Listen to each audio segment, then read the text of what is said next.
आज बीजेपी के राष्ट्रीय सचिव मनजिंदर सिंह सिरसा राजधानी भोपाल के भाजपा प्रदेश कार्यालय में पत्रकार वार्ता को संबोधित करते हुए लोकसभा चुनाव में भोपाल के भाजपा प्रत्याशी आलोक शर्मा और प्रधानमंत्री मोदी को सिख समाज के समर्थन देने की बात कही।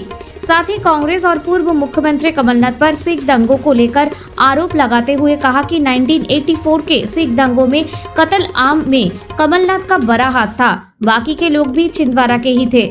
बेकसूर सिखों का कत्ल करने वालों के खिलाफ मोदी के नेतृत्व में कार्रवाई हुई है। तीसरी बार देश के पीएम मोदी जी बनेंगे। आलोक शर्मा न केवल भारी मार्जिन से जीत बल्कि सिखों का भी वोट उनके साथ लेकर दिल्ली जाए।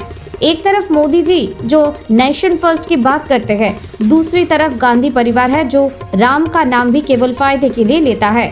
गांधी परिवार और कांग्रेस तुष्टीकरण की राजनीति और विरासत टैक्स लेने की बात करते हैं। पहले भी मंदिरों में टैक्स लेकर विशेष वर्ग का कांग्रेस दे चुकी है।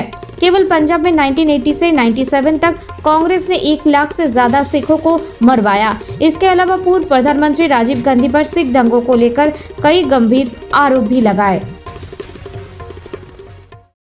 हम ये चाहते हैं, जिस देश के प्रधानमंत्री ने जब गुरु ग्रंथ साहिब महाराज जी के स्वरूप अफगानिस्तान में थे और सिख फंसे हुए थे, एयरफोर्स के जहाज भेजकर उनको निकाल कर लेके आए, जिस मोदी जी ने गुरु तेग बहादुर जी का 400 साला लाल किला पे मनाते हुए कहा ये देश गुरुओं का है, गुरु तेग बहादुर जी का औरंगजेब का नाम भी यहाँ नहीं रहेगा, औरंगाबाद का नाम हटाना, औरंगजेब सड़क का नाम हटाना, जिस मोदी जी ने देश के बच्चों को बाबा जोरावर सिंह और बाबा फतेह सिंह जी का इतिहास पढ़ाते हुए वीर बाल दिवस राष्ट्रीय दिवस के रूप में मनाया, हम ऐसे मोदी जी का सिख समर्थन करते हैं। हमारी कोई मांग नहीं है, हम केवल इतना ही मांगते हैं, भारत इसी तरह खुश रहे, भारतवासी खुश रहें, भारत हमेशा तरक्की करे और मोदी जी जैसा प्रधानमंत्री जो भारत को आगे ले जा सकता है, जिसके कारण मेरे भारत का आज इतना सम्मान है कि मैं पासपोर्ट लेके किसी मुल्क में जाता हूं तो लोग मोदी जी को तो साहब कहते हैं, बॉस कहते हैं, सर कहते हैं। हमारा भी सम्मान होता है जब हम पूछते हैं एयरपोर्ट पे, कहते हैं मोदी मोदी, हमें भी सम्मान मिलता है। इसलिए हमें चाहिए कुछ नहीं है,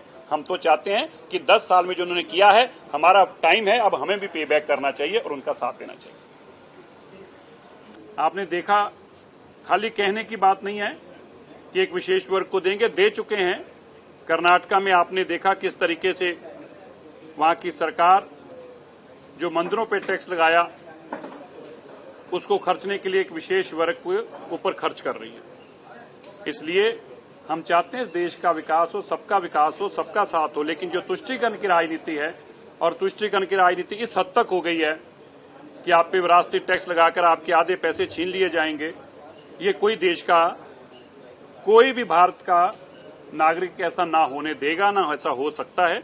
इसलिए हम चाहते हैं कि भारत के प्रधानमंत्री के और हाथ मजबूत हों और भारतीय जनता पार्टी को 7 तारीख को एक तरफा मतदान डालकर यहां से भी, भोपाल से भी बीजेपी का कैंडिडेट जीतकर लोकसभा में पहुंचे। आपको क्या सवाल है?